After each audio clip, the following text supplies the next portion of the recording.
Hey there, it is Amboy for Amboy G channel, and today I will be sharing with you the my journey, from being by working at a call center, sharing you some of the stuff that's happened here. Back in September, actually no, I'm wrong. Back in February 18th of 2019, I just came back home here to the Philippines after spending like 9 months there in the US, and I wanted to experience the working life here in the Philippines. I had a burger business here at my house working with hamburger, and but I really wanted to experience work here in the Philippines. I thought it was easy, but it's not. Being American and being really fluent in English, of course, I said, let me try working at the call center. So I worked at the call center that's near my house. Just took whatever they offered me, right? So the first thing I did was I went to the call center and applied. And I could share this. I could share this story because I'm not there anymore since September 19th of 2025. And when I first got there, I didn't know what to expect. I had an interview, and the first person that actually interviewed me, the initial interview, she already knew me. She knew me from my YouTube days. She was a subscriber and everything.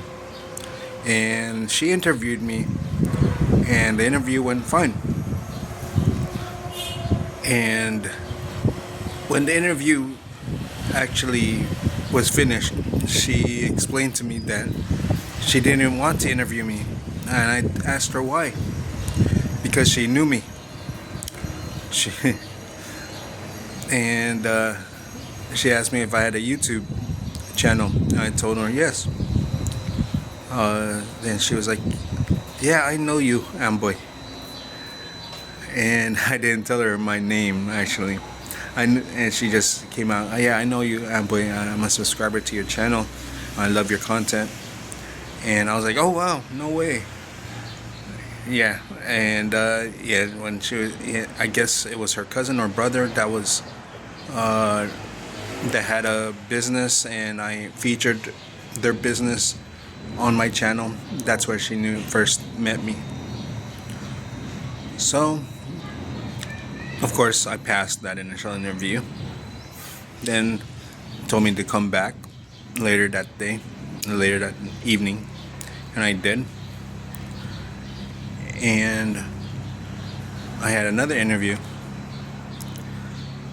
and the other next interview was with a manager that was there, and he was interviewing me, and he asked, and then the last thing he asked was, "Do you know how to speak Tagalog?"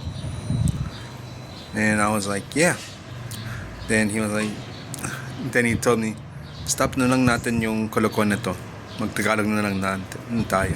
He told me that, which means let's stop speaking English. Let's talk Tagalog, because he was having a hard time.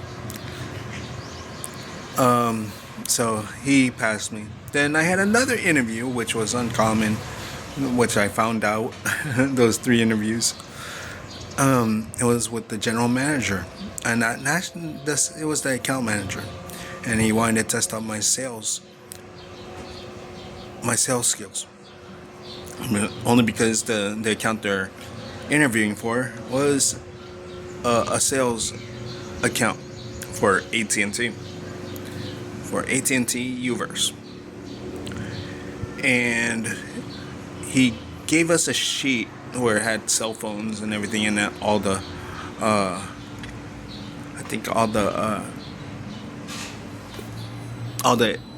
information. Sorry, got a little itch here. Had all the information on there, the specs and everything. when I got into the interview, he told me, sell me a phone, sell me the best phone that you have there, and let's see how you do. And I asked him all these questions, what he really needed, which is called here probing questions, which I didn't know at first, but I just asked him questions. How am I gonna sell a phone if I don't know what he really needs? Right? Be trustworthy. So we went through the interview, and at the end of the interview, he asked me, how do you know all of that? I told him I've been in marketing for over 10 years already, for 15 years probably during that time. Actually, no, 10 years. And I learned all this stuff through that. And he was like, oh, that's why. Okay, that's a reasonable answer, and I understand now. It's pretty different, but you got the job done. So he passed me and everything. And he actually asked me, why do I want to actually work here? You're pretty overqualified for what we have here. I told him I just want to work here in the Philippines on experience. Was it like working here in the Philippines? And that's all. And then I got hired. The next day, they actually was my first day. I was expecting because there in the US, you actually, you get hired, you start working right away. Over here, there's actually training, and it was training for like maybe like 2 months, I think. It was like a month and a half or something like that. No, it was 2 months.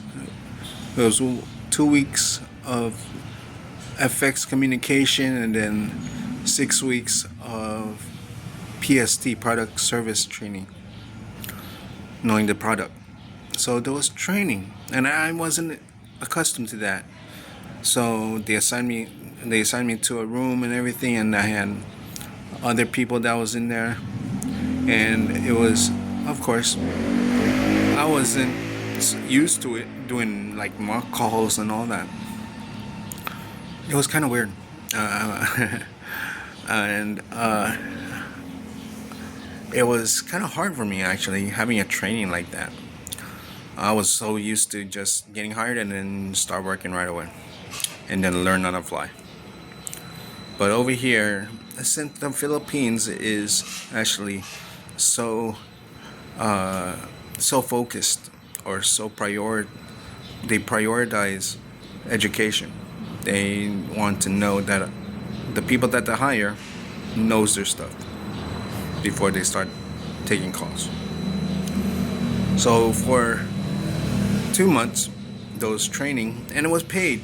It was paid training actually, which was good.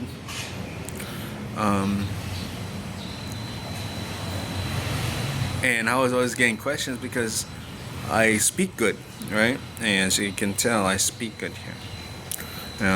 Of course, I'm from America. And passed the training, and there was like some confusion because there was like some stuff that they're required to do, and me as a communicator, I do it all freestyle, right? I don't do anything by script. I do everything by freestyle. Whatever I hear or whatever I listen to, person that's talking to me, I always try to listen as much as I can, and then communicate with them what I feel about it and how can I help. So I'm not used to having like a script or anything like that. So even when I started working over there, I didn't feel like there should be a script or anything. Had to be me. Had to be myself. So when I passed and everything, and people were all listening to me, right, how I take calls, and different ethnicities. That this is my advantage of being born and raised in America, especially in California, where there's a lot of ethnicity. I knew how to talk to people. I knew how to talk to Americans, different ethnicities, and how or different even age groups, right? I know how to talk to them and communicate them and build a connection. That is one thing that my other Filipino uh, em- employees or co-workers couldn't understand. Sometimes I would change my voice, sometimes I would change my lingo, my language, just to connect with my customers.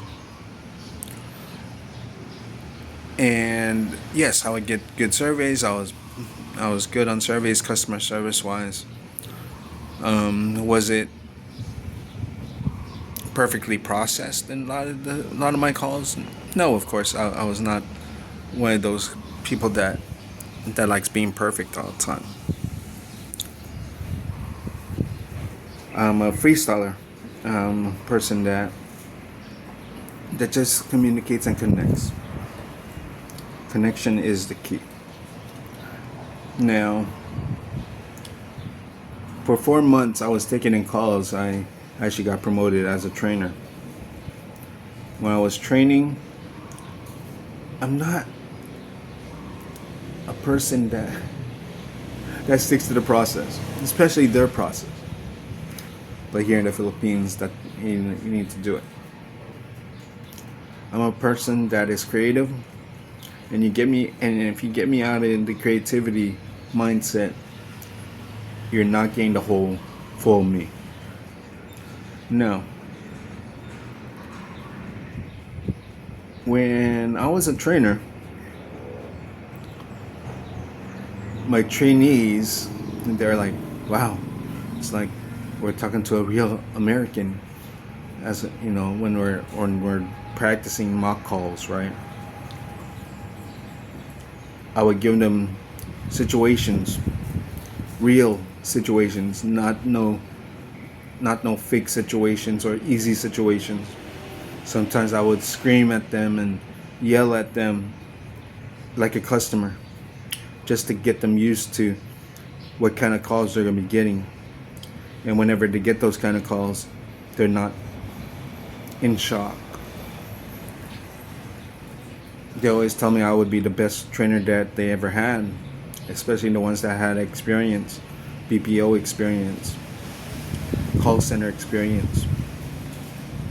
The only reason why is I want them to get better than even me on handling calls and handling customers.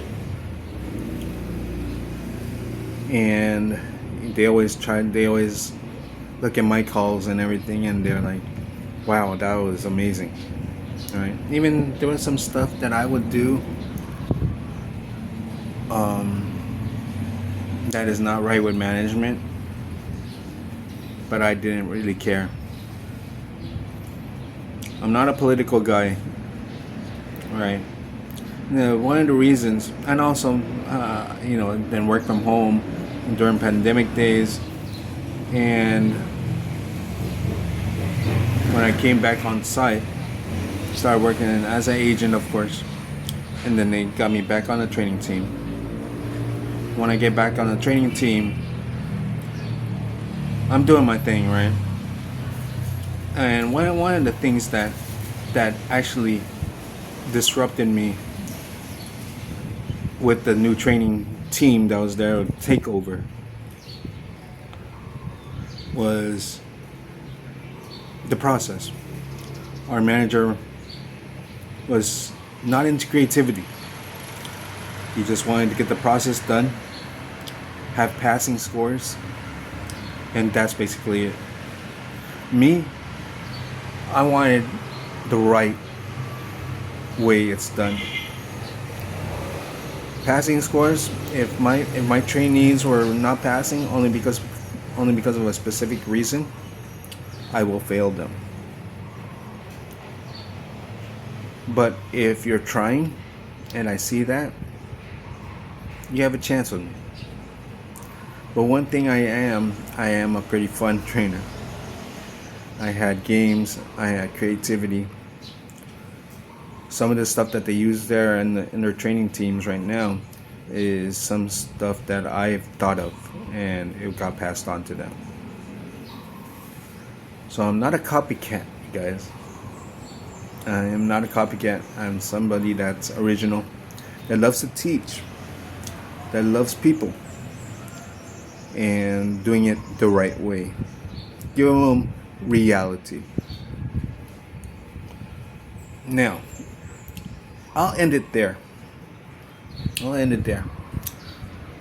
And I don't want to speak too much on other stuff that happened there in the call center, that I think that it's not correct or it's not right. But anyways, hope you guys learned something or found out something new today that you can ingest in your system. And that was my call center life. And that's not all of it, but I gave you just a gist of it. This is Amboy for Amboy G channel, and I'm out.